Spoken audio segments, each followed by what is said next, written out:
změním.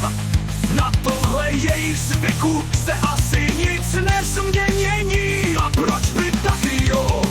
Vždyť po pivovarech jezdí a tam, kde večer odpadnou, tak tam pak prostě přespí. Mají zvyky všelijaké, třeba karty hrají, kde ležáky Ailey hajzly hodnotějí. Mají i svá special trička a účet s Google diskem a nevynechají žádnou šanci jít spolu s pískem. U rochocha se poscházejí, je to místo zaslíbené, rádi spolu degustují vzorky donesené. A když Johnny přinese kus ze svého pivovaru, všichni se nedočkavostí dostávají do varu. Rádi spolu všichni pivko vychutnávají a jsou rádi, že tuhle skvělou partu mají. Amatéřští odborníci si říkají, na všechno to Europivo nadávají. Žádnou piva akci nevynechají a nejlepšími přáteli zůstávají. Toto není první píseň, kterou tahle grupa měla.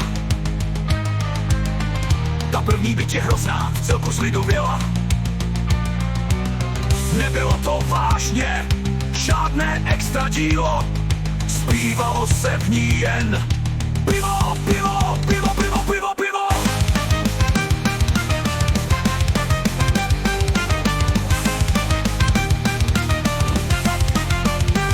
Toto není první píseň, kterou tahle grupa měla. Ta první byť je hrozná, vcelku zlidověla.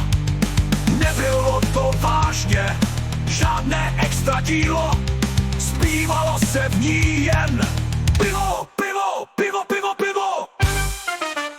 Toto není první píseň, kterou tahle grupa měla.